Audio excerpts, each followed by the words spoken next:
The worst cow was given as payment to the employee, unaware of the hidden secret. Arthur Miller lifted his tired eyes when he heard his name called on the ranch where he had worked for 43 years. The boss, Douglas Harrison, was standing by the corral with a few other employees, holding a rope that tethered a visibly thin and sickly cow. "Arthur, it's your turn," said Douglas, extending the rope toward the gray-haired man. "This here is your portion of this month's pay." The old employee felt his heart tighten in his chest. While he saw the other workers receiving cash, there he was, after more than 4 decades of loyal service, being paid with a cow that could barely stand. The animal's ribs were showing, its coat was dull, and its eyes were lifeless. "Boss, but this cow is sick," murmured Arthur, trying to maintain his composure in front of the other employees who watched him with pity. Douglas shrugged, with a smile that didn't reach his eyes. "It's what we have available today, Arthur. You know how things are, at least it's a whole cow, right?" The words cut deep into the hard-working man's soul. 43 years of waking before sunrise, tending cattle, mending fences, planting and harvesting. 43 years of absolute dedication, and now he was receiving as a reward an animal that seemed on death's door. "You can take her home," continued Douglas, already turning to talk to other employees. "And Arthur, don't forget you need to be here early tomorrow. We have to brand the new cattle that arrived." Arthur took the rope with trembling hands.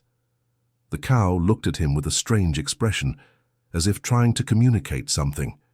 For a moment he had the absurd impression that the animal understood exactly what was happening. The walk to his small property had never seemed so long. With each step, Arthur felt the weight of humiliation growing in his chest. How would he explain to Martha, his wife of 38 years, that after a lifetime of honest work he had been paid with a dying cow? Arthur's property was simple, but well kept. 5 acres he had bought with great sacrifice over the years, a brick house he had built himself, and a small pasture where he kept 2 dairy cows and some chickens. It was all they had managed to gather from a life of thrift and hard work. Martha was hanging clothes on the line when she saw her husband arriving with the strange cow. She was 62 but maintained an upright posture and the lively gaze of someone who never let life's difficulties break her. "What is this, Arthur?" she asked, immediately dropping the sheet she was holding. It's my pay for this month," he replied, avoiding his wife's eyes. Martha approached and examined the animal. Her expression changed from curiosity to indignation. "Arthur Miller, tell me you didn't accept this sick cow as payment." "I had no choice, Martha. It was this or nothing." The woman walked around the cow, shaking her head. "This cow won't last a week. Look at her condition. Ribs showing, lifeless coat. Arthur, you've worked your whole life for that man, and he pays you with this?" I know," said Arthur, running his hand through his gray hair. "But what do you want me to do? Go back there and fight with him at 66? Who will give me a job after?" Martha fell silent for a moment, studying her husband. She knew that man better than anyone in the world.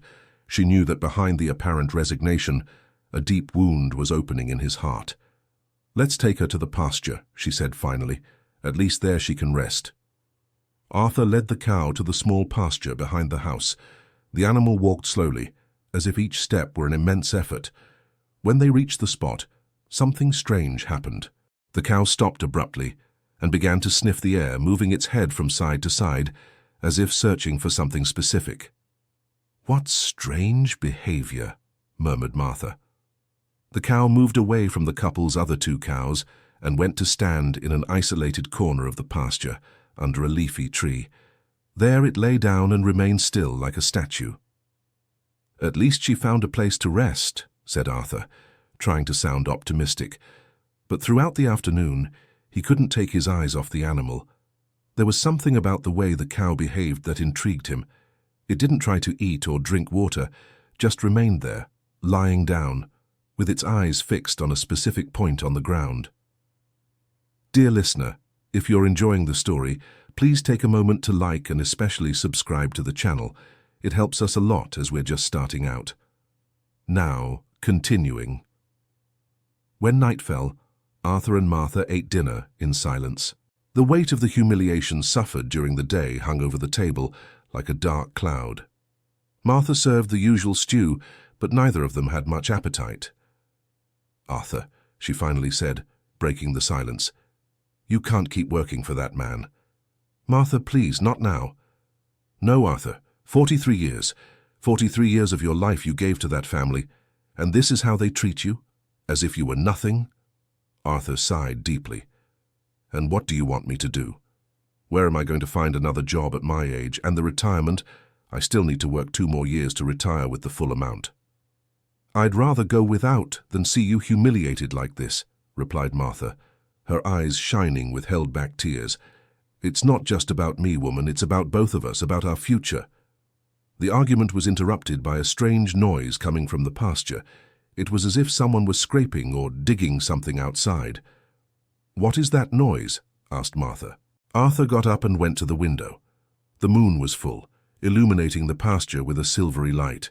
He could see the silhouette of the new cow, but it was no longer lying down. It was standing and seemed to be making repetitive movements with its front legs. She's digging, he said, incredulous. Digging? Cows don't dig, Arthur. Well, this one does. Come see.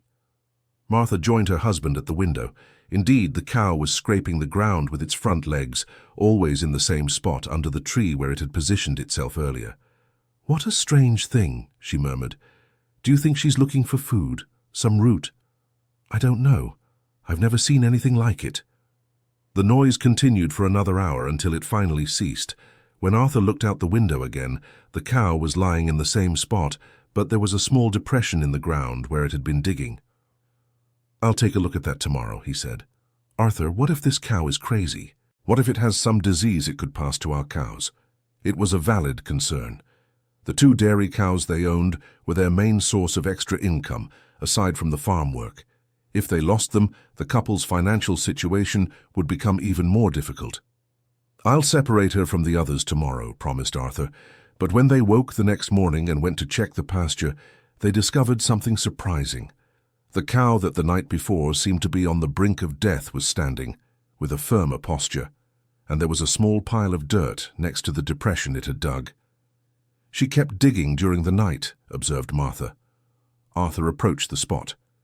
The depression was now nearly 1/2 meter deep, and at the bottom something glinted faintly in the morning sunlight. Martha, come here, he called, his voice choked. What is it? There's something buried here. The woman approached and looked into the hole. Indeed, there was something metallic at the bottom of the small pit. Could it be some old tool you lost? Arthur shook his head. I never buried anything here. And look at the location. It's right in the middle of the pasture, under the oldest tree. Who would bury something here? He went to fetch a shovel from the shed and began to dig carefully.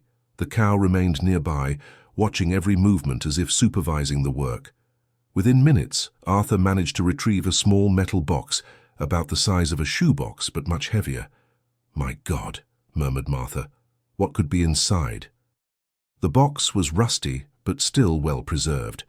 There was a simple padlock that broke easily when Arthur forced it with a screwdriver. Inside, wrapped in oilcloth, were several objects that made the couple's hearts race. First, there was a bundle of old but still valid banknotes. Arthur quickly counted and discovered there were nearly $15,000 there. Then he found a series of documents, folded and yellowed with time, and lastly a small velvet pouch containing several pieces of jewelry, including a gold wedding band with engravings he couldn't read clearly. Arthur, this must belong to someone, said Martha, her voice trembling. But to whom? This was buried on our land, Martha, our property. But someone buried it here before we bought this place. Arthur picked up the documents and began to examine them. They were in reasonably good condition, protected by the oilcloth. What he saw made him sit down heavily on the ground. Martha, you need to see this. The documents were old, dated from almost 50 years ago. They included land deeds, birth certificates, and correspondence.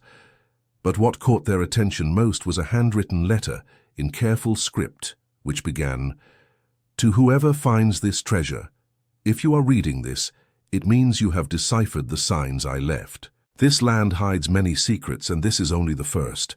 Arthur and Martha looked at each other. "What signs?" she asked. "I don't know. But look here." He pointed to a part of the letter. The author's name is William James Harrison. Harrison? Like your boss's last name? Exactly. And if you look at the date, this was buried in 1975. Douglas Harrison is about 45 now.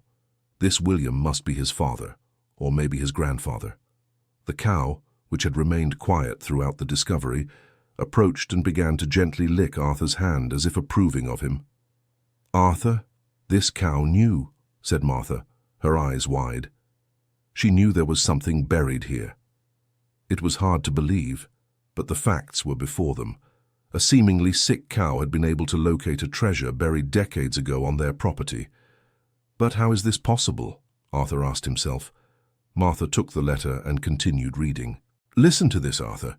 If you have found this first treasure, know that there are others scattered across the lands that were once mine. Look for the oldest trees, the places where the water springs, the corners where the earth is a different color. But be careful who you tell about this. Not everyone in the Harrison family can be trusted." A shiver ran down Arthur's spine. "What does that mean?" "I don't know, but one thing is certain," said Martha, carefully putting away the documents. "We can't tell anyone about this yet, at least not until we better understand what's happening."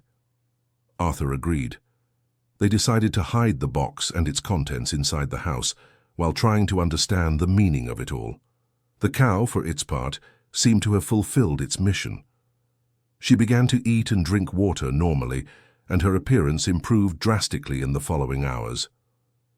"It's as if she was only sick until she found what she was looking for," observed Martha. For the rest of the morning, Arthur could not concentrate on his work. His hands performed the usual tasks on Douglas Harrison's farm, but his mind was completely focused on the morning's discovery. The cow had found a treasure on his land, left by someone from the boss's own family. Douglas noticed the employee's distraction. "Arthur, are you all right? It seems your head is in the clouds today." "I'm fine, boss. Just a little worried about the cow you gave me yesterday. She was very sick." "Ah, that old cow. Honestly, I didn't think she'd last long. How is she today?" Arthur hesitated. Could this be an opportunity to learn more about the animal's history? "Actually, she's improved a lot. She's even eating well. I was curious, where did you get her from?" Douglas scratched his head, thoughtful. "That cow. Let me think. I believe she was my grandfather William's. She was kind of lost around here after he passed away a few years back. She always wandered alone, didn't mix with the rest of the cattle. We thought about selling her several times, but she always ran off and returned to the same area of the farm." Arthur's heart raced. "Which area?" "Over there near the border with your land, actually. Funny, isn't it? Maybe she feels at home there." Arthur tried to keep his voice casual. "Did your grandfather have any connection to those lands?" "Yes, he did. In fact, that whole region used to belong to our family. My grandfather sold some plots when I was a child. He was always a bit eccentric, old William. Said he had hidden treasures around the property, but everyone thought they were an old man's fantasies." Douglas laughed, not noticing the pallor that came over Arthur's face. "Including he had a strange obsession with that cow. Said she was special, that she had a unique talent. Nonsense, right? Cattle are cattle." "Yes, nonsense," agreed Arthur, his mouth dry. The rest of the day passed in a blur. Arthur performed his tasks mechanically, while his mind raced with the implications of the discovery. When he finally arrived home in the late afternoon, he found Martha carefully examining the documents they had found. "Arthur, I've discovered some important things," she said as soon as he entered the house. "Tell me." "First, I managed to read the wedding ring better. There's an inscription, 'To William, with eternal love, Evelyn, 1950. And second, I looked at these documents more closely. This deed here talks about a property much larger than we imagined." She spread the papers on the kitchen table. "Look at this. According to this document, William James Harrison owned a property that included not only our land, but also a good part of the farm where you currently work." Arthur sat down heavily in the chair. "That can't be right." "It is. And there's more. There's a letter here, dated 1974, from William to someone named Thomas Robert Harrison. He seems to be Douglas's father." What does the letter say? Martha put on her glasses and read slowly. My dear son, Thomas Robert, I know you don't agree with my decisions, but I need you to understand that I am doing this for the good of the whole family. The sale of the eastern lands of the property will serve to settle the debts your brother Richard incurred. However, I will not leave our family without resources. I am hiding a reserve for the difficult times to come. The cow Nova knows where the treasures are. She has been trained since she was little for this. When I am no longer here, she will be your guide. But remember, only those with a pure heart and honest intentions will be able to follow its clues. Arthur fell silent for a long moment. Nova, he finally murmured. The cow's name is Nova. And she was trained to find treasures hidden by Douglas's grandfather, added Martha. Arthur, do you realize what this means? That William Harrison hid riches around the property and left a cow as a guide to find them. Exactly. And that cow chose you. But why? Why didn't she lead the treasures to Douglas or the Harrison family? Martha reread the letter. Because it says here that only those with a pure heart and honest intentions could follow the clues. Perhaps you are the person old William was hoping would find the treasures. The idea was both thrilling and terrifying.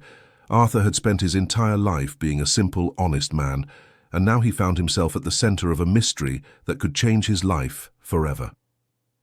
Martha, there's something Douglas told me today, he said, recounting the conversation he'd had with his boss. So Douglas knows about the treasures? He said his grandfather used to talk about it, but everyone thought it was an old man's fantasies. Maybe Douglas doesn't even know the treasures really exist. Or maybe he does, and that's why he gave you the cow, suggested Martha, thinking you'd never figure anything out. It was a disturbing possibility. Arthur had known Douglas for years, but did he really know his character? What do you think we should do? He asked. Martha carefully folded the documents. For now, nothing. We'll keep it secret and observe. If there really are other treasures, perhaps Nova will lead us to them, but we have to be very careful. What if Douglas finds out? Arthur, you worked 43 years for that family. You were loyal, honest, and dedicated. If there's any justice in the world, you deserve this chance. That night, Arthur went out to check on the cows before bed. Nova was grazing peacefully, but when she saw him, she approached and rested her head against his chest, as if recognizing a partner in him. What else do you know, girl? He murmured, stroking the animal's muzzle. Nova looked at him with those dark, intelligent eyes, and Arthur had the strange feeling she understood every word. In the days that followed, Arthur watched Nova's behavior closely. The cow had completely recovered from her initial apparent illness and now showed surprising vitality. She grazed normally during the day, but always at dusk, she would walk around the property as if inspecting something. 1 week after the first discovery, Nova began showing interest in an area near the small creek that ran along the back of the property. It was a place Arthur rarely went, covered with dense vegetation and some large stones. She's sniffing at something again, observed Martha, watching from the kitchen window. Arthur decided to follow the cow. Nova led him through the vegetation to one of the larger stones, where she stopped and began to dig again. This time, however, she wasn't digging at the ground, but persistently scratching at the stone itself. What strange behavior, murmured Arthur. He examined the stone more closely and discovered there were old marks carved into the surface, almost imperceptible due to time and moss. Carefully cleaning it with an old brush, he managed to make out some symbols and numbers. 1973, WH, 15 steps south of the fallen tree, he read with difficulty. Arthur looked around and located a large tree that had fallen long ago and was already partially decomposed. He counted 15 steps in the southern direction and marked the spot with a stone. I'll come back here later with a shovel, he said to himself. But Nova wasn't finished. She continued sniffing around the area and led him to 2 more stones, each with similar messages carved into them. One said, 1974, JC, 20 steps east of the creek, and the other, 1975, JC, under the tree with the double trunk. Arthur returned home with his mind racing. William Harrison had created a real treasure map scattered across his old property, and Nova knew the location of every clue. Martha, you need to see this, he said, reporting the discoveries. How many treasures do you think there are? I don't know, but from the dates it seems William was hiding things for several years, from 1973 to 1975, from what I saw today. And are you going to dig in the places he marked? Arthur hesitated. I don't know if it's right. Technically, these treasures belong to the Harrison family. Arthur Miller, said Martha firmly. 43 years you worked for that family. 43 years of sweat, dedication, honesty. And how did they pay you last week? With a sick cow they thought was going to die. If William Harrison left that cow with you, it was for a reason. But, no buts, Arthur. Sometimes life gives us opportunities to right injustices. Maybe this is yours. Martha was right, but Arthur still felt a weight on his conscience. He had been raised to be honest and respectful, and meddling with treasures that weren't technically his went against his nature. I'll think about it, he finally said. But the decision was made for him the next morning. When he arrived at work, Douglas was waiting with a serious expression on his face. Arthur, we need to talk. Yes, boss. Come with me to the office. Arthur followed Douglas to a small room at the back of the farm's main house.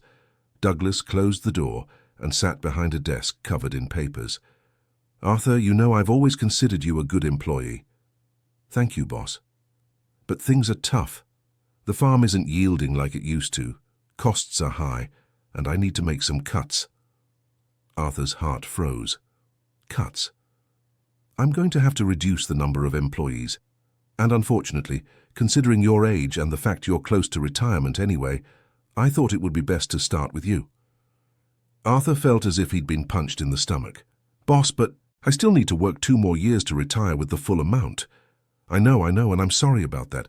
But it's a business decision, Arthur. Nothing personal. Nothing personal, repeated Arthur, his voice choked. 43 years working for your family and it's nothing personal. Douglas seemed uncomfortable. Arthur, you received the cow last week as extra compensation, and I can give you 2 more weeks' pay as severance. It's what I can do. 2 weeks' pay after 43 years of service. Arthur slowly rose from the chair. I understand, boss. When do you want me to stop working? Today would be the last day. I know it's hard, but... No need to explain anything else, interrupted Arthur. I'll get my things. He left the office like a man in a trance. 43 years of his life had just been discarded as if they were worth nothing. The humiliation of the sick cow the previous week had only been the beginning. In the shed where he kept his personal tools, Arthur found some co-workers. Arthur, is it true that Douglas fired you? Asked Caleb, a younger employee. It's true. But why? You're the most senior employee, the most experienced. According to him, because of my age. The other employees fell silent. They all knew that if Douglas was firing Arthur because of his age, any of them could be next. That's not right, Arthur, said Jackson, another employee. You deserved better after all you've done for this farm. Arthur packed his few personal tools in silence. When he finished, Douglas appeared with an envelope. Arthur, here are the 2 weeks' salary I promised. Arthur took the envelope without looking at Douglas. Thank you. And Arthur, if you need a letter of recommendation for another job, you can count on me. Arthur finally looked into his former boss's eyes. A letter of recommendation? Boss, I'm 66 years old. Who's going to give me a job now? Douglas didn't know what to say. Arthur headed home with a heart as heavy as a stone in his chest. How would he tell Martha he had been fired? How would they survive on just their small milk production and the few vegetables they grew? When he got home, Martha was in the yard tending to the chickens. She saw the expression on her husband's face and immediately knew something terrible had happened. What is it, Arthur? They fired me, Martha. The woman dropped the bowl of corn she was holding. What do you mean, fired? Arthur told her everything that had happened. Martha listened in silence, but he could see the anger growing in her eyes. 43 years, Arthur. 43 years. And he gives you 2 weeks' salary as if you were just anyone? That's the reality, Martha. We're old, and old people are disposable. Don't talk like that, she replied firmly. You are not disposable. You're an honest, hard-working man, and any employer should be proud to have an employee like you. But that's not how the world works. Martha was silent for a few minutes, looking at the pasture where Nova grazed peacefully. Arthur, she said finally, remember what we talked about regarding the treasures? Martha. No, listen to me. William Harrison hid those treasures for a reason, and he left Nova as a guide. Maybe it's exactly for times like this. But if we find other treasures, technically we'd be stealing from the Harrison family. Stealing? Martha grew heated. Arthur, that family just stole 43 years of your life. They treated you like trash, as if you were worthless. And you're still worried about stealing from them? Arthur knew his wife was right, but he still wrestled with his moral principles. And if we're discovered? By whom? Douglas doesn't even know the treasures are real. And even if he did, what could he do? Could he? The treasures are buried on our property now. Some might still be on his farm. Then we leave those there, but the ones here on our land are rightfully ours. Martha had irrefutable logic. William Harrison had hidden treasures on land that now legally belonged to them. Technically, anything found on their property was theirs. All right, said Arthur finally. Let's see what Nova can show us. The relief on Martha's face was visible. She hugged her husband tightly.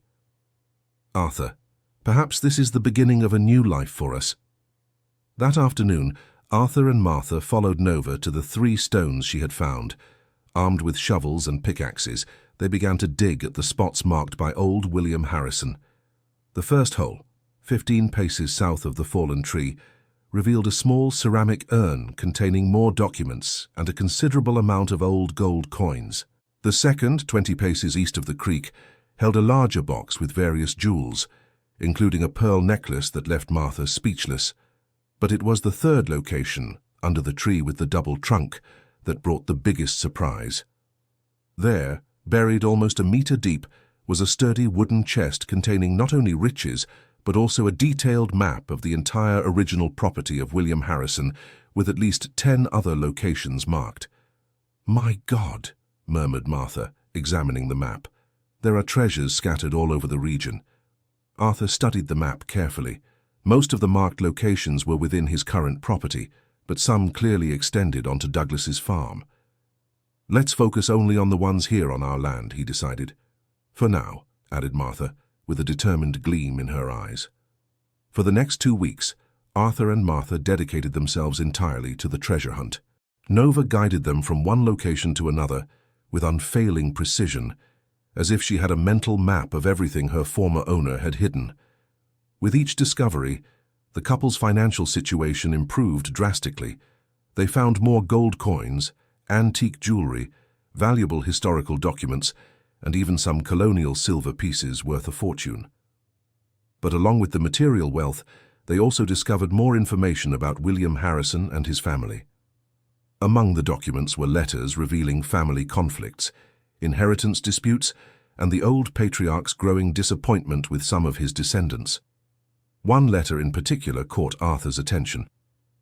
Thomas Robert, I am deeply disappointed with the way you and Richard have been conducting the family business.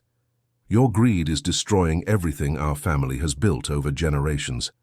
Therefore, I have decided to hide our true wealth where only someone with a good heart can find it. If you do not change your ways, our family will be left with nothing but the land. The real wealth will belong to those who know how to value honesty and hard work.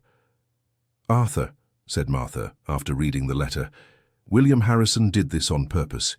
He wanted the family's wealth to go to someone who deserved it. And you think I deserve it? After 43 years of honest and dedicated work? After being treated like trash by this family? Of course you deserve it. Dear listener, if you are enjoying the story, please take a moment to like and especially subscribe to the channel. It helps us a lot as we are just starting out. Now, continuing. Arthur was still wrestling with conflicting feelings, but he could not deny that the discovery of the treasures had completely changed his perspective on the future. For the first time in decades, he and Martha did not have to worry about money. But the peace did not last long. One morning, while Arthur was examining William Harrison's map, he heard the sound of a car approaching. Through the window, he saw Douglas getting out of his pickup truck, accompanied by 2 men he did not know. "Martha, hide everything," he whispered urgently. She quickly gathered the documents and treasures on the table and took them to the bedroom, while Arthur went to answer the door. "Good morning, Douglas. What brings you here?" Douglas seemed nervous and agitated. "Arthur, these are Mr. Vance and Mr. Gable. They are lawyers for the family." The two men in suits greeted Arthur coldly. "Arthur," continued Douglas, "we came to talk about the cow I gave you last week." Arthur's heart raced, but he tried to stay calm. "Nova? What about her?" Douglas looked surprised. "Nova? How did you know her name?" Arthur realized he had made a mistake. Well, she looked like a Nova. That's what we call her." Douglas exchanged glances with the lawyers. "Arthur, it turns out we discovered some things about that cow after you left the farm. It seems she has a great sentimental value for our family." "What kind of value?"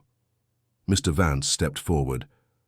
"Mr. Arthur, that cow belonged to the patriarch of the Harrison family, William James Harrison. According to family documents, it has special historical importance and should not have been given to you." "But Douglas gave it to me as part of the payment," protested Arthur. "It was a mistake," said Douglas. "I didn't know its importance. I'd like you to return it to the family." Arthur felt the anger rising in his chest. "Douglas, you fired me after 43 years of work. You gave me 2 weeks' salary as severance. And now you want me to return the only thing of value I received." Mr. Gable spoke up. "Mr. Arthur, we are willing to compensate you for the inconvenience. We can pay $1,000 for the cow." $1,000? Arthur almost shouted. "Douglas, you told me this cow wasn't even good for milk, that it would probably die soon.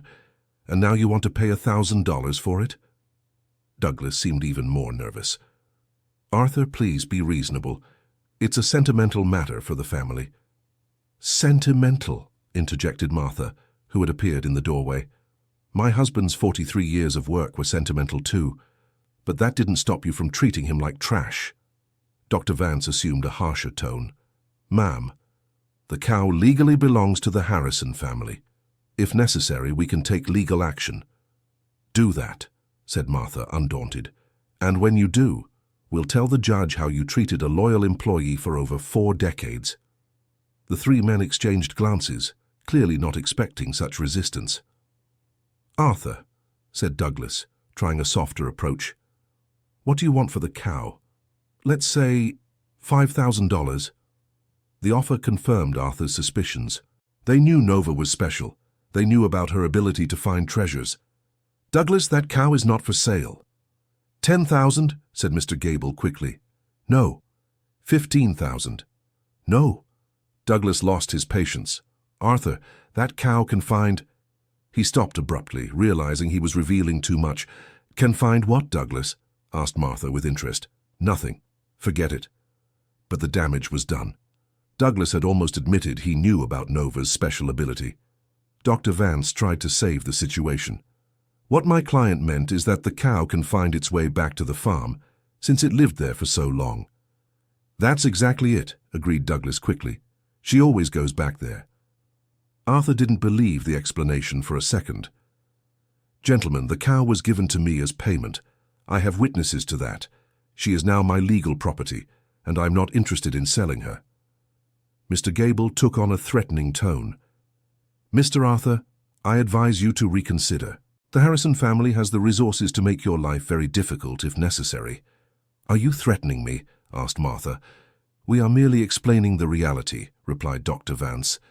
"It would be much better for everyone if this matter were resolved amicably." Arthur stepped closer to the 3 men.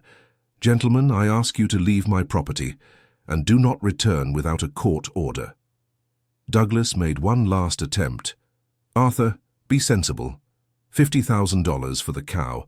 It's a generous offer. $50,000. The amount was astronomically high for an ordinary cow. This definitively confirmed they knew about the treasures. My answer is no, and if you insist on disturbing my family, I will get a lawyer too." The 3 men withdrew, visibly frustrated, but Douglas cast one last look at Nova, who was grazing peacefully in the pasture. "This isn't over, Arthur," he said before leaving. After they left, Arthur and Martha sat down heavily on the porch. "They know about the treasures," she said. "They do. And now they know that we know too. What are we going to do?" Arthur looked at Nova, who had approached the fence as if wanting to console them. "We're going to speed up our search. If they want a war, we'll prepare for it." Over the next few days, Arthur and Martha worked feverishly with Nova's help to find all the remaining treasures on their property. With each discovery, their financial security grew, but so did the tension about what Douglas and his family might do. Nova led them to 6 more different locations, each containing considerable wealth. In one of the last, they found a special letter from William Harrison. "To whoever finds this last treasure on my eastern lands, if you have come this far, it means Nova has recognized in you the character I was looking for. Consider everything you have found as rightfully yours. I worked my whole life to accumulate this wealth, and I prefer it goes to someone worthy than into the hands of greedy, characterless descendants. Use this money well, and may God bless you." "William Harrison really planned all this," said Martha, moved. "He knew his family didn't deserve the inheritance he had accumulated," agreed Arthur, "and he chose you to receive it." At that moment, Arthur finally accepted that the treasures were legitimately his. William Harrison had left clear instructions that whoever found the treasures could keep them, but his peace of mind was short-lived. The next morning, they discovered that Douglas had put the ranch up for sale. A large sign at the entrance announced, "Property for sale. Contact Horizon Realty." "Why would he sell the ranch?" asked Martha. "Maybe he's having financial problems," suggested Arthur. "Or maybe he's planning something." Their suspicions were confirmed when 2 days later they discovered that the buyer of the ranch was a mining company called Valley Resource Corp. Mining? Martha was astonished. Why would a mining company want a cattle ranch? Arthur studied the documents they had found from William Harrison. Among them were old geological reports that mentioned mineral deposits in the region, including gold and precious stones. "Martha, I think I've discovered why Douglas wants Nova back so badly," he said. "It's not just for the treasures that were already buried. It's because she can find other natural mineral deposits." "What do you mean?" "Nova has a natural talent for finding valuable buried things. If she can find treasures hidden by William Harrison, she can probably also find veins of gold or other valuable minerals." "And Douglas wants to use her to get rich from mining?" "Exactly. He must have sold the ranch to the mining company in exchange for a share of the profits. But for that, he needs Nova to locate the best excavation sites. The situation had become much more complex and dangerous. Douglas wasn't just after his grandfather's treasures, but was planning to use Nova for a large-scale mining operation. "Arthur, we have to protect Nova," said Martha. "If they manage to catch her—" "They won't," promised Arthur. "But we need to be smarter than them." That night, Arthur had an idea. He had carefully kept all the letters and documents left by William Harrison. Among them were specific mentions of the patriarch's intentions regarding the preservation of his lands. "Martha, look at this," he said, showing a specific letter. "William Harrison expresses concern about overexploitation of the land. He talks about preserving nature for future generations." "So what? If we can prove that William Harrison's intention was to preserve these lands, not exploit them, maybe we can stop the mining." "But how?" "Looking for an environmental lawyer. With all this documentation, maybe we can get the area declared a permanent preservation site." It was a risky plan, but it seemed like the only way to protect Nova and honor the true will of William Harrison. The next day, Arthur and Martha went into town to look for a lawyer specializing in environmental law. They found Dr. Sarah Sterling, a young and determined attorney who was fascinated by the story. "This documentation is incredible," she said, examining William Harrison's letters. "We have here a clear intention of environmental preservation expressed by the former landowner." "Do you think we can stop the mining?" asked Martha. "I can try, but you understand this will put you in direct confrontation with Douglas Harrison and the mining company. They have a lot of resources." "We understand," said Arthur, "but it's the right thing to do." Dr. Sarah Sterling immediately began working on the case. She filed a lawsuit requesting the lands be declared an environmental preservation area based on the documentation left by William Harrison and on studies showing the ecological importance of the region. Douglas's reaction was immediate and furious. He showed up at Arthur's house accompanied by more lawyers and even private security. "Arthur, you don't know who you're messing with," he shouted, visibly upset. "Douglas, you are on my property. I suggest you lower your voice." "Your property? All this land should be mine. It was my grandfather who developed it." "And it was your grandfather who sold it legally," replied Martha. "We have the deeds." One of Douglas's lawyers stepped forward. "Mr. Arthur, my client is prepared to make a final offer, $200,000 for your property and the cow." It was a huge sum, enough to guarantee a comfortable retirement for the couple. But Arthur was no longer fighting just for money. "We are not interested in selling." "300,000, insisted the lawyer. "No, 400,000. "Gentlemen, my property is not for sale, and neither is my cow." Douglas completely lost his composure. "Arthur, you're just an old, ignorant employee. You don't understand what you're giving up." "I understand very well," replied Arthur, keeping calm. "I understand that you sold your family's farm out of greed. I understand that you want to use an innocent cow to destroy lands your own grandfather wanted to preserve. And I understand that you can't accept that an old, ignorant employee like me might have what you don't, character." The comment hit Douglas like a slap. He turned red with anger. "You'll regret this, Arthur. I promise you'll regret it." "If that's a threat, Douglas, I'm recording this entire conversation," said Martha, showing her phone. Douglas's men withdrew, but made it clear the war was just beginning. In the following weeks, Arthur and Martha's life became a nightmare. They faced several attempts at intimidation, strange men prowling around their property, anonymous phone calls in the middle of the night, and even attempts to poison their other animals. "Arthur, I'm scared," admitted Martha one night. "Me too. But we can't give up now. Dr. Sarah Sterling says the lawsuit is going well." Indeed, the attorney had obtained a temporary injunction preventing any mining activity in the region until the case was judged. But Douglas and the mining company didn't stand still. They hired their own experts to challenge the environmental studies and began a smear campaign against Arthur in the community, spreading rumors that he was preventing the region's economic development. "Some people in town are turning against us," reported Martha after a trip to the market. "They say we're being selfish, blocking jobs and development." "That's part of their strategy," explained Arthur. "They want to isolate us, make us feel like we're alone." But they weren't completely alone. Some neighbors, concerned about the environmental impacts of mining, began to support Arthur's cause, and Dr. Sarah brought reinforcements in the form of environmental organizations that took an interest in the case. The turning point came when Nova made an unexpected discovery. During one of her walks across the land, she led Arthur to an area that wasn't marked on any of William Harrison's maps. There, digging at the spot indicated by the cow, he found not a treasure but something even more valuable, a spring of crystal clear water. "My God, Martha," he exclaimed. "It's pure water springing from the earth." Martha knelt and tasted the water. "It's delicious. And look how clean it is." The discovery of the spring completely changed the case. Dr. Sarah immediately called in water resource experts who confirmed it was a significant spring that fed the entire creek in the region. "This discovery could save our case," said the lawyer, excited. "A spring of pure water is considered a public interest asset.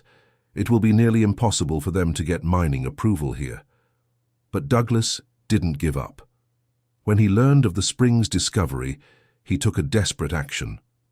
One morning, Arthur woke up to find that Nova had disappeared. "Martha! Nova's not in the pasture." They searched the entire property, but the cow had vanished without a trace. There were no signs she had broken the fence or left on her own. "They took her," said Martha with tears in her eyes. "I'll call the police." But when the police arrived to investigate, they found no concrete evidence that Nova had been stolen. The officers suggested she might have run off or been taken by cattle rustlers. "You know perfectly well who did this," said Arthur, frustrated. "Mr. Arthur, without evidence we can't do anything," explained the sheriff. Arthur spent the next few days desperately searching for Nova. He combed the entire region, talked to neighbors, put up posters offering a reward. But the cow seemed to have simply vanished from the face of the earth. "It's as if they hid her far away from here," said Martha. "Or worse," murmured Arthur, fearing what might have happened to his faithful companion. Without Nova, Arthur felt lost. The cow wasn't just an animal to him. She had become a partner, a friend, almost a member of the family, and now she was missing, probably in the hands of people who only wanted to exploit her. The court case continued, but without Nova's presence, Arthur lost some of his motivation. Dr. Sarah did what she could, but the cow's disappearance had deeply shaken her client. "Arthur, you can't give up now," said Martha. "Nova sacrificed her freedom to show us the treasures and the spring. We can't let her down by quitting the fight." "But how do we go on without her? With the strength she gave us, with the resources she showed us, and with the certainty that we're doing the right thing." Martha was right. They now had enough financial resources to hire the best lawyers and experts, and they had a just cause to protect the environment and honor the true will of William Harrison. Arthur pulled himself together and decided to fight to the end. He used part of the treasures found to hire private investigators to look for Nova and additional lawyers to strengthen the environmental case. The private investigation soon brought results. The investigators discovered that a cow matching Nova's description was being kept on a farm 200 kilometers away, registered under the name of a shell company linked to Douglas Harrison. "We found her," said Martha, moved by the investigators' report. "Then let's go get her." "It won't be that simple. The farm where she is has private security, and legally, they can claim they bought the cow legitimately." But Arthur had an ace up his sleeve. Among William Harrison's documents was a birth certificate and pedigree for Nova, including specific markings that identified her unequivocally. "With this documentation, we can prove Nova was stolen," said Dr. Sarah Sterling. "And then? Then we get a court order for search and seizure." The legal process to recover Nova ran parallel to the environmental case. Douglas tried every possible recourse to prevent the cow from being returned, but the evidence was irrefutable. When they finally obtained the court order and went to retrieve Nova, they found her in a deplorable state. The cow had drastically lost weight and seemed depressed, confined to a small stable with no access to pasture. "What did they do to you, girl?" murmured Arthur, stroking the cow's muzzle. Nova reacted immediately to Arthur's touch. She licked his hand and made a low sound that seemed like a sigh of relief. "She was waiting for you," said Martha, moved. Nova's return renewed Arthur's energy for the legal fight. The cow quickly regained her health and vitality when she returned to the familiar environment, and her presence brought renewed hope to the couple. But Douglas still had a card to play. He brought in experts who claimed the region did not have sufficient environmental value to justify protection and that the mining would be done responsibly, without damaging the spring. The final trial was approaching, and both sides prepared for the decisive battle. Arthur knew everything would depend on the ability to prove that William Harrison truly wanted to preserve those lands. It was then that Nova made her final and most important discovery. 1 week before the trial, while grazing near the house, she began to demonstrate the familiar behavior of sniffing and digging. This time the spot was very close to the house's porch. "Could there be something else buried here?" asked Martha. Arthur dug at the spot indicated by Nova and found one last time capsule left by William Harrison. Inside it was a holographic will dated shortly before his death, expressly stating his wish for those lands to be preserved forever. "I hereby record my express will that the eastern lands of my property be kept in their natural state, without mineral or industrial exploitation, for the preservation of future generations," read Martha. Moved. The document was exactly what they needed to win the case. With a valid holographic will expressing William Harrison's preservation wish, it would be impossible for Douglas and the mining company to obtain authorization for their activities. On the day of the trial, the courthouse was packed. Arthur's story had gained regional attention, and many people came to follow the outcome of the case that had divided opinions in the community. Dr. Sarah Sterling presented all the documentation found by Nova, including the holographic will. Douglas's lawyers tried to contest the validity of the documents, but forensic analysis confirmed they were authentic. The judge, Dr. Samuel Thorne, listened carefully to the arguments of both sides before making his decision. Considering all documentation presented, especially the holographic will of Mr. William James Harrison, this court declares that the expressed will of the former owner must be respected. Therefore, I decree that the lands in question be declared a permanent preservation area, with any mining activity in the region prohibited. The courtroom erupted in applause and cheers of celebration. Arthur and Martha embraced, moved, while Douglas left the room with a look of defeat. "We won, Nova," said Arthur, stroking the cow who had accompanied the entire trial as the special witness of the case. But the legal victory was only the beginning of a new phase in the lives of Arthur and Martha. With the region protected and the found treasures ensuring their financial security, they decided to create an environmental preservation foundation in William Harrison's name. The William Harrison Foundation became a benchmark for environmental preservation in the region. Arthur, who had spent his whole life working the land, now dedicated himself to protecting it for future generations. Nova became the foundation's mascot, participating in educational events where children learned about environmental preservation and the importance of caring for nature. Who would have thought that a seemingly sick cow would become the savior of an entire region? Commented Martha, watching Nova interact with a group of visiting children. William Harrison knew what he was doing, replied Arthur. He chose his partner very well to protect his legacy. Douglas, in turn, faced serious financial difficulties after the legal defeat. The mining company cancelled the contract to buy the farm, and he found himself in debt and without resources. Ironically, he was forced to sell the farm for far less than it was worth to settle his debts. "Sometimes I feel sorry for him," admitted Arthur, "but he chose greed over character." "And you chose the opposite path," said Martha. "That's why you are being rewarded." Years later, when Arthur was already in his 70s, he still walked the preserved property accompanied by Nova. The cow, now elderly, still occasionally demonstrated her special ability, helping researchers locate underground water resources that were used for conservation projects. "She's still special," Arthur would tell the Foundation's visitors. Gradually, I understood that her gift wasn't just finding treasures. It was finding what truly matters: clean water, preserved land, and the opportunity to do the right thing. The story of Arthur, Martha, and Nova became legendary in the region. Books were written about the case, documentaries were produced, and the William Harrison Foundation received national recognition for its preservation work. But for Arthur, the greatest reward wasn't the awards or the recognition. It was being able to look at his preserved land, see the crystal-clear spring water flowing freely, and know that he had honored the legacy of an upright man who had trusted him. "Nova brought me much more than buried treasures," he reflected. "She brought me purpose, dignity, and the chance to leave a positive legacy for the world." And so, the man who had been scorned and humiliated after 43 years of honest work became a respected defender of the environment, all thanks to a special cow who knew how to recognize the true value of a pure heart. The spring discovered by Nova became the water source for the entire local community, ensuring clean and abundant water for future generations. The creek it fed was renamed Nova Creek in honor of the cow who had protected that precious resource. Arthur often took groups of students to visit the spring, telling the story of how Nova had found it. "Nature has its own guardians," he would say. "Sometimes they come in the form of people who care for the land. Sometimes they come in the form of special animals like Nova.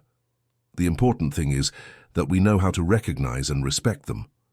Martha, in turn, became a respected activist in defense of rural workers' rights. She used the experience her husband lived through to raise awareness among others about the importance of valuing loyal and dedicated employees. "My husband worked for 43 years with total dedication," she would say in her lectures, "and he was almost discarded, as if he were worthless. Fortunately, God had other plans for him." The foundation grew over the years, expanding its activities to other regions.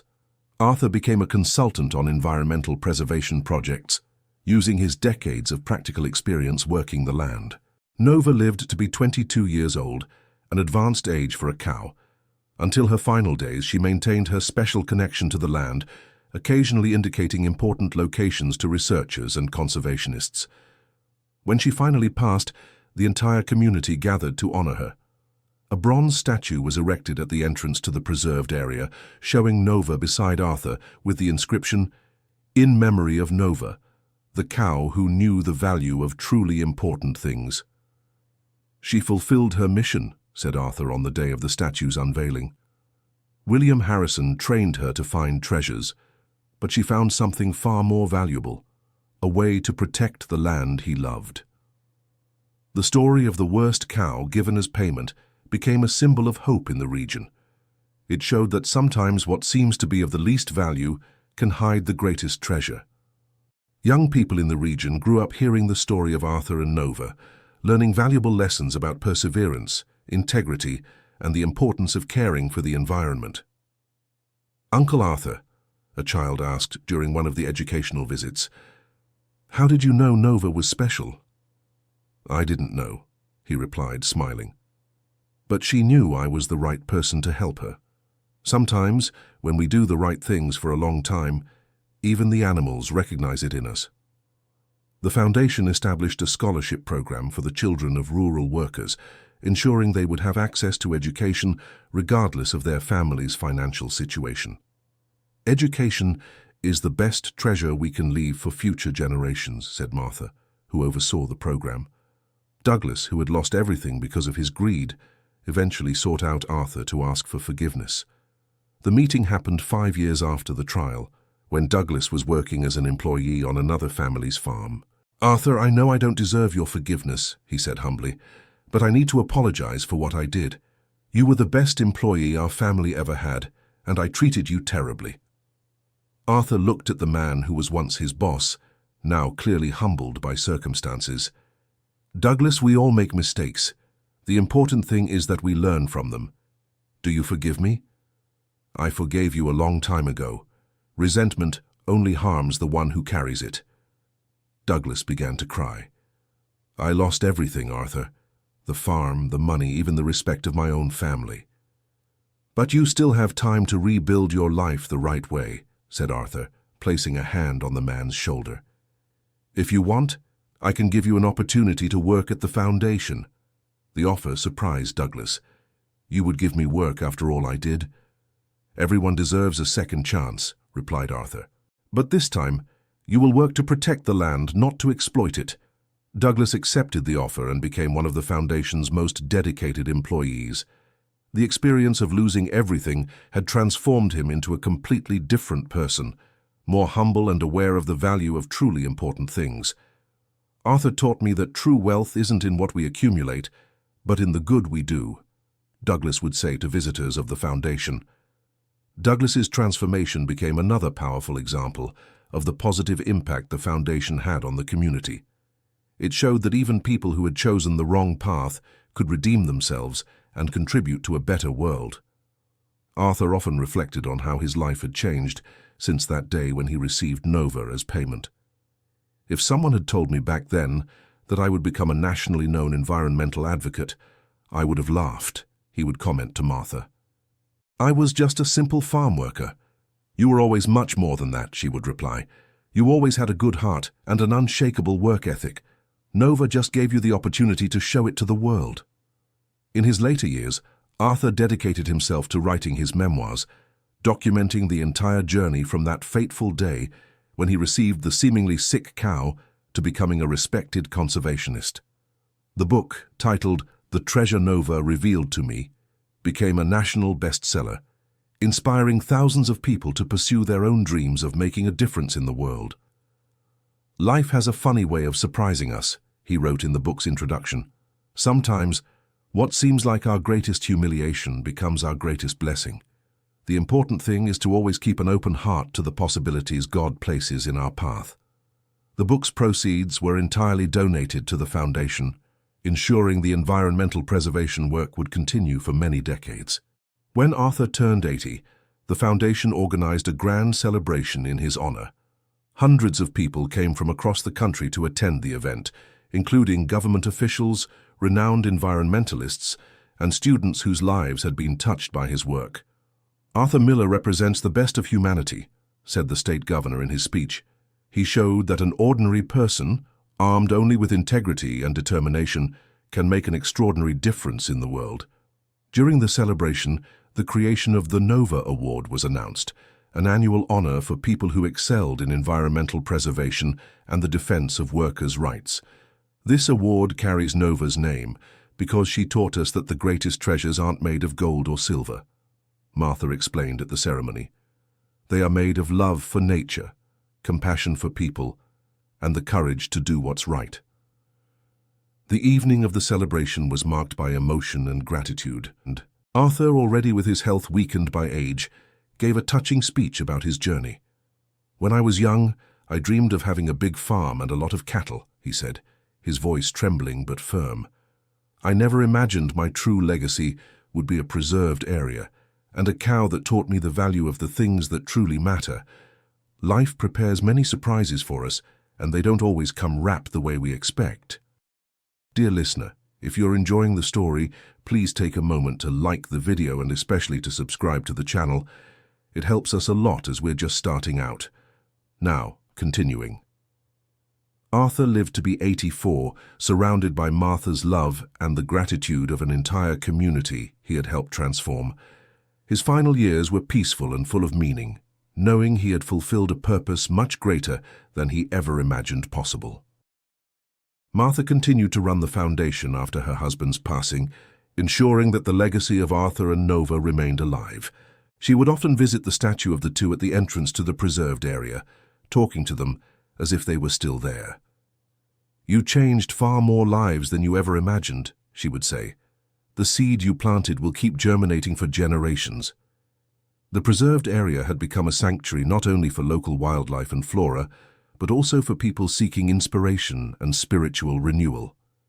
Thousands of visitors came annually to see the place where a special cow had revealed treasures that transformed lives. Nova Creek continued to provide clean water for the entire region, and scientific studies confirmed that the spring discovered by the cow was one of the purest in the state.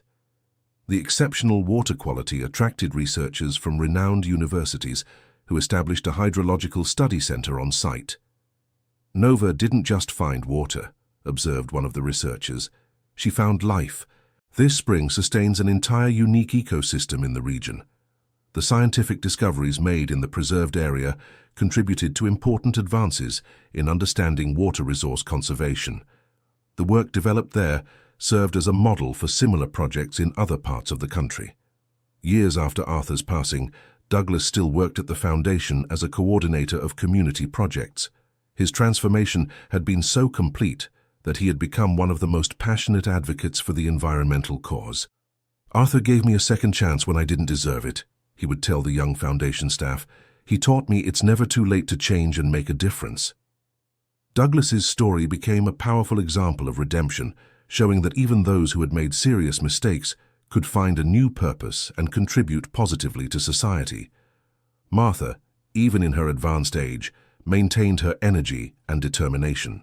She expanded the foundation's educational programs, creating rural schools that combined traditional education with environmental awareness. "Children are the future of preservation," she would say. "If we teach them the value of nature from a young age, they will grow up knowing how to protect it." The William Harrison Foundation schools became a national benchmark for environmental education. Students from all over the country visited the facilities to learn innovative methodologies that combined academic knowledge with hands-on experience in nature. One of the most successful projects was the Young Guardians program, where teenagers from the region were trained as environmental guides and educators. Many of them pursued careers in biology, environmental engineering, and related fields. "Uncle Arthur used to say that every young person has a treasure inside them," shared one of the first guardians, now a biology graduate. "Our job is to help them discover what that treasure is." The foundation's influence extended far beyond environmental preservation.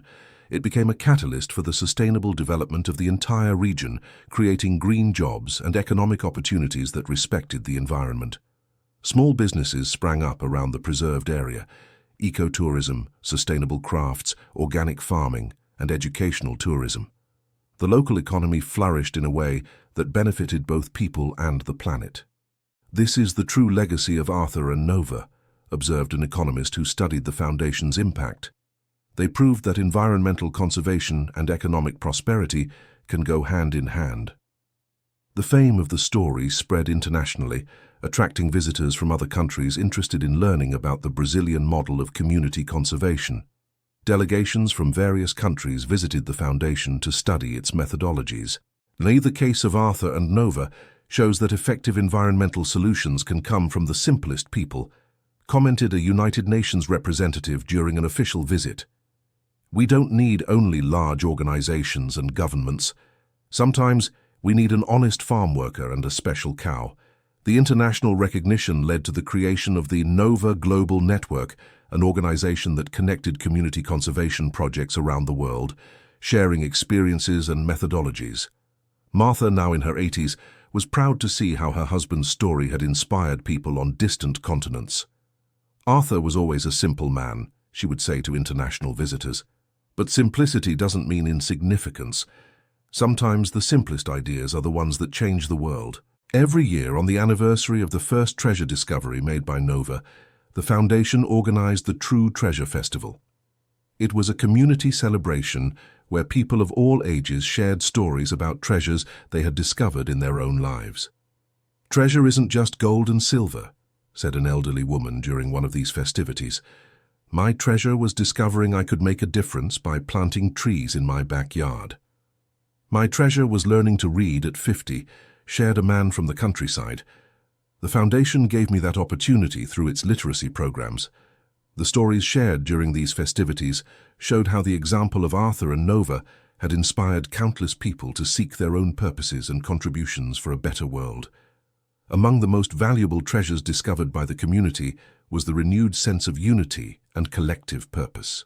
The region, once marked by divisions and conflicts, became an example of how different people could work together for common goals. "Before the Foundation, we were just neighbors," observed a longtime resident of the area.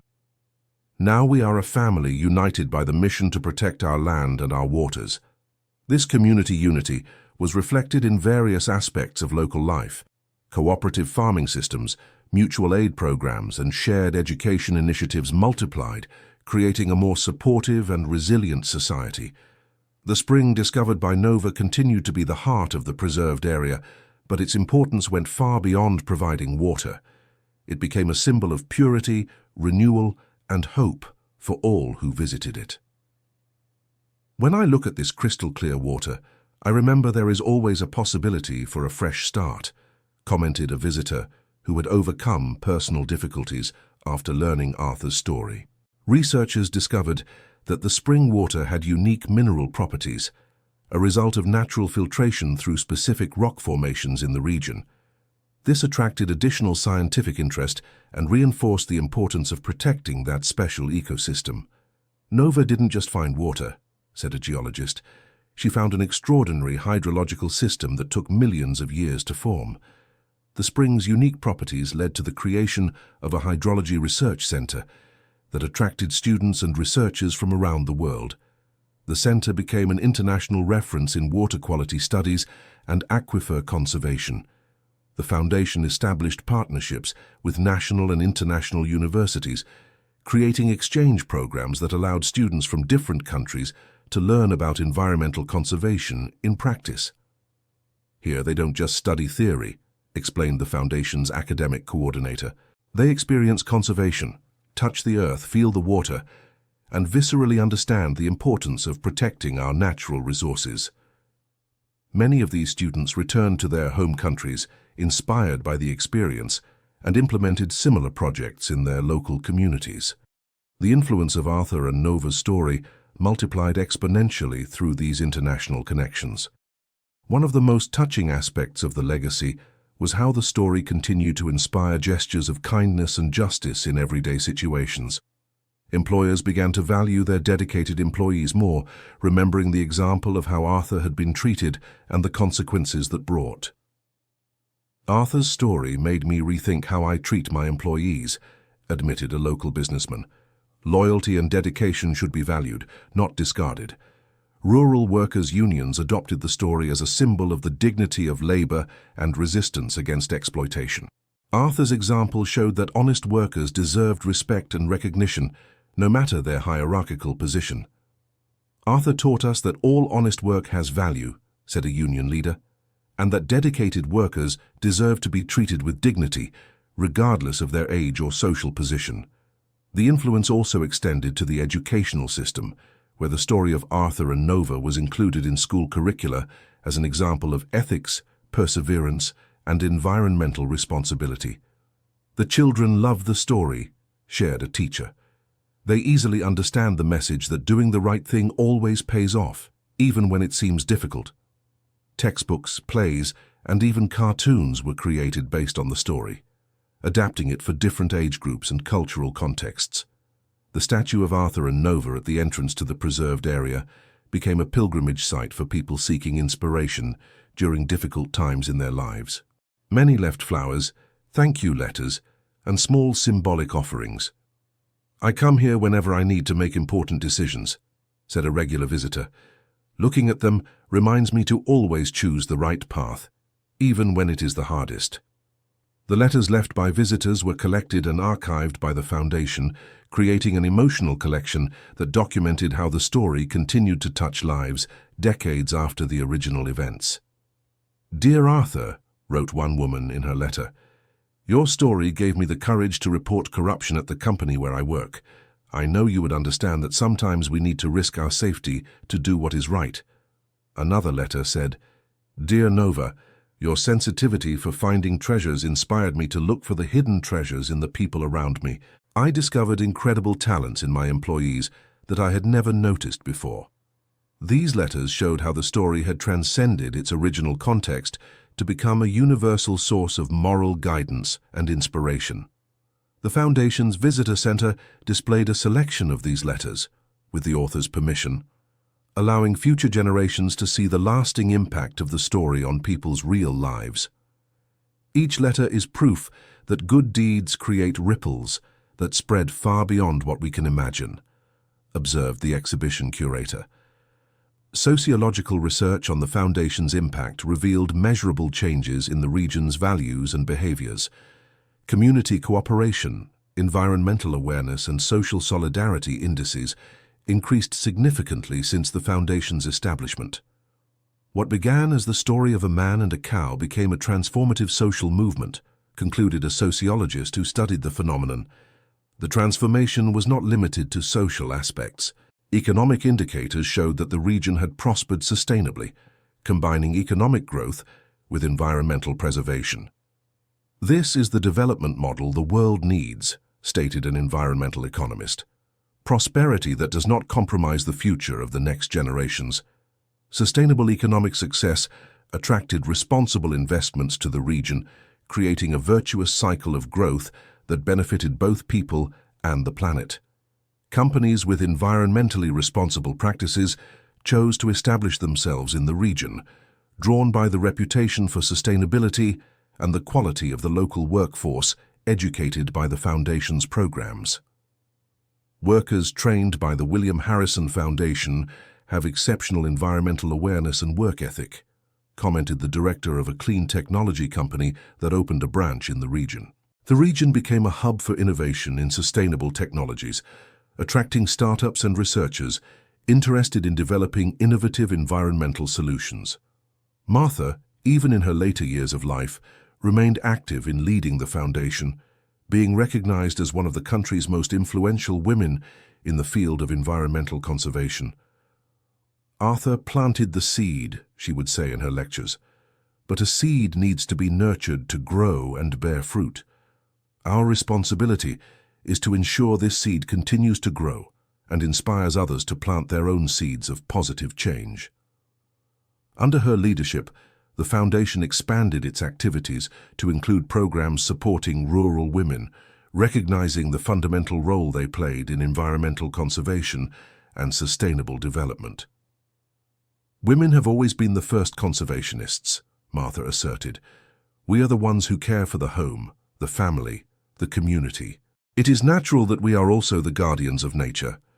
The rural women support programs included training in organic farming, microcredit for small sustainable businesses, and education in community leadership. Every empowered woman becomes a multiplier of positive change, explained the coordinator of the women's programs. The influence of these programs spread rapidly, creating a network of women leaders in environmental conservation that spanned various regions of the country. When Martha turned 90, the foundation organized an international celebration in her honor. Representatives from environmental organizations from all continents came to recognize her contribution to global conservation. Martha Miller represents the transformative power of women in the environmental struggle, declared a representative from UN Women during the ceremony. She proved that age is no barrier to making a difference in the world. During the celebration, the creation of the Martha Fund was announced, a permanent endowment aimed at supporting conservation projects led by women in rural communities. This fund will ensure that Martha's pioneering work continues to inspire and support future generations of women conservationists, explained the foundation's president. The ceremony was moving, with testimonials from people around the world whose lives had been transformed by the foundation's work. Martha taught me that we are never too old to start something new, said a 70-year-old woman who had started a reforestation project in her community after visiting the foundation. Martha, though frail with age, maintained the clarity and good humor that had always characterized her. Arthur always said that Nova showed us that the greatest treasures are hidden in the most unlikely places, she said in her speech. Today I see that the greatest treasure we found was discovering that ordinary people can do extraordinary things when they have a noble purpose. Martha's words perfectly summarized the extraordinary legacy that had emerged from seemingly disastrous circumstances. The story of how the worst cow became the key to unimaginable treasures continued to inspire people decades after the original events, proving that sometimes life's greatest gifts come wrapped in unexpected forms. The preserved area continued to receive thousands of visitors annually, each taking with them a part of the inspiration and wisdom that emanated from that special place. "This place has a unique energy," commented one visitor. "You can feel the presence of Arthur and Nova here, reminding us that kindness and perseverance always triumph over greed and injustice." The spring discovered by Nova continued to flow with crystal-clear water, nourishing not only the creek and the local ecosystem, but also the dreams and hopes of all who knew its story. "The water never stops flowing," observed an experienced foundation guide, just as the legacy of Arthur and Nova never stops inspiring new generations. And so, the story of the worst cow given as payment became one of the most beautiful lessons about how life can surprise us, transforming humiliation into triumph, poverty into wealth, and despair into hope. What began as an act of contempt turned into the discovery of treasures that changed not only the life of a humble man and his wife, but an entire region, a country, and eventually people around the world. The final lesson of the story was clear. Life's true treasures, love, purpose, dignity, and the ability to make a difference, are always within reach of those who keep a pure heart and unwavering determination, even in the most difficult times. Nova had found much more than valuable objects buried in the ground. She had discovered the infinite treasure that exists in the human heart when it dedicates itself to causes greater than itself. And this treasure, unlike gold and precious stones, never ran out. On the contrary, the more it was shared, the more it grew and multiplied, creating riches that would remain forever in the memory and heart of all who were touched by this extraordinary story. End of story. This was a fictional story created to touch our hearts. Now tell us what you thought. Do you believe perseverance and a good heart are always rewarded? Leave us your opinion in the comments with sincere words. And don't forget to leave your like and subscribe to the channel so you don't miss other moving stories.